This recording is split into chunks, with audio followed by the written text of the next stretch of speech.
ત્યારે જવાનું છે પાછું, માટે આ શરીરમાં ક્યારેય તમે મોહ ન રાખશો। तू यहाँ मुसाफिर है ये शरण पानी है, 4 दिन की रोज महिमा तेरी जिंदगानी है। यहाँ मुसाफिर है ये सराया पानी है, 4 रोज की महिमा तेरी जिंदगानी।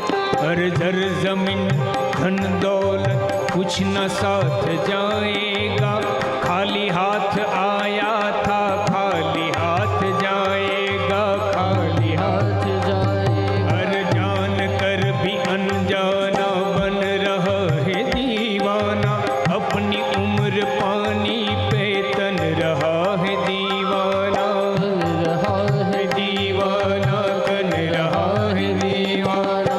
अपनी अपनी फिक्र पे जो भी वो है उलझा है, जो भी वो है उलझा है, जो भी वो है उलझा है। जिंदगी हकीकत है कौन उसको समझा है, कौन उसको समझा है। कौन उसको समझा है। अरे आज समझ ले,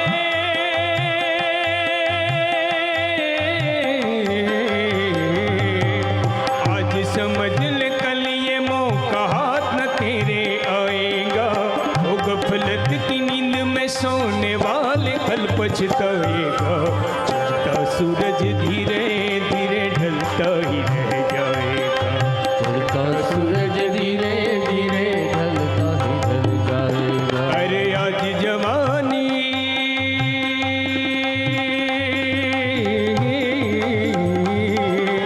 आज जवानी पर इतराने वाले कल पछताएगा, वो गफलत की नींद में सोने वाले कल पछताएगा। चढ़ता सूरज धीरे धीरे ढलता ही रह जाएगा, चढ़ता सूरज धीरे धीरे ढलता ढल जाएगा, ढल जाएगा। चढ़ता सूरज धीरे धीरे ढलता ही रह जाएगा। જતો રહેવાનું છે પિતાજી, એટલે સૌથી પહેલી વાત કહી, દેહેમ સ્થિમામ સરુધિરે ભીમતિમ ત્યજત્વમ। આ શરીરની માયા છોડી દો પિતાજી, ધર્મને ભજો, આ સંસારનો ધર્મ છોડી દો, સંતોની સેવા કરો। ત્રીજું, બીજાના દોષ અને ગુણ જોવાનું બંધ કરી દો। અને છેલ્લું પિતાજી, સેવા કથા રસમહો નિતરામ પીબત્વમ, નિત્ય તમે ભગવાનની કથા સાંભળો। એવરી ડે કમસે કમ 10 મિનિટ કોઈ પણ વક્તાની કથા આવતી હોય એ 10 મિનિટ ઠાકોરજીની કથા સાંભળવાનો કર્મ રાખો। અને કદાચ કોઈની કથા નથી આવતી તો ઘરમાં ભાગવતજી જેવો ગ્રંથ રાખો, રોજનો એક પેજ, ખાલી વધારે નહીં, 1 પેજ વાંચવાનું રાખો તમે। હું તો ત્યાં સુધી તમને બધાને એટલી પ્રાર્થના કરીશ કે તમારા ઘરમાં રોજના માટે 3 ટાઈમ ભોજન થાય છે, એમાંથી સાંજે 1 ટાઈમ બધા જ પરિવારના લોકો ભેગા ભોજન કરો। 3 સમયમાંથી 1 સમયનું ભોજન બધાનું ભેગું હોવું જોઈએ। અને ભોજન કર્યા પછી બધા લોકો એકસાથે અડધો કલાક બેસો, એમાં 15 મિનિટ એકબીજાને સાંભળવાનું રાખો। અને 15 મિનિટમાં ઘરનો એક માણસ કોઈ ભગવાનની કથા વાંચે અને બાકીના બધા સભ્યો ભગવાનની કથા સાંભળે। તમારા પરિવારના વિચારો બદલી જશે। પણ કરુણા એ છે કે દીકરો બાપને નથી સમજતો, બાપ દીકરાને નથી સમજતો, એનું એકમાત્ર કારણ છે કે બધા આવીને અલગ અલગ જમીન અલગ અલગ રીતે પાછા ફરી આવે ને પાછા સૂઈ જાય છે। મા બાપની સાથે, વડીલો સાથે, દીકરાઓની સાથે બેસવાનું રાખો। નિત્ય ઘરનો ક્રમ હોવો જોઈએ કે બધાને બેસવાનું છે, ફરજિયાત છે। નિત્ય ભગવાનની કથા સાંભળી।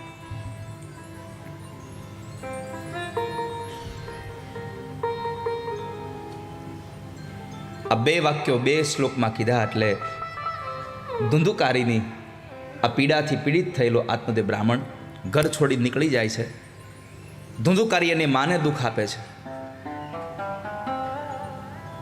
જ્યારે માને દુઃખ આપ્યું,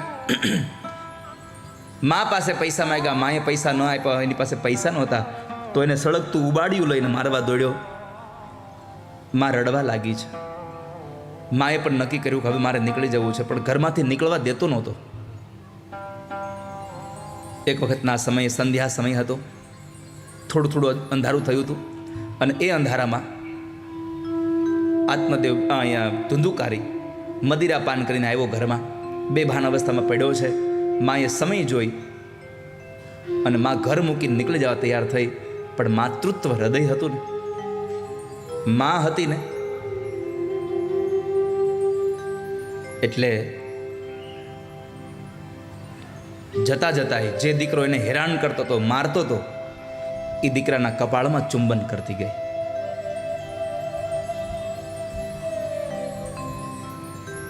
આ સંસારમાં સંતાનોના સુખ માટે પોતે દુઃખ ઉપાડવા તૈયાર થાય. તમને ક્યારેય પણ સાંભળવા મળે કે ભાઈ ફલાણા ભાઈ માટે એક સ્ત્રીએ બહુ દુઃખ વેઠ્યું, ત્યારે નક્કી રાખજો કે એ દુઃખ વેઠનારી સ્ત્રી એ માણસ નહીં, માં હશે, બીજું કોઈ નહીં હોય. સંતાનોના સુખ માટે પોતે દુઃખ પણ સહન કરે એ તત્વ એટલે મા બાપ છે.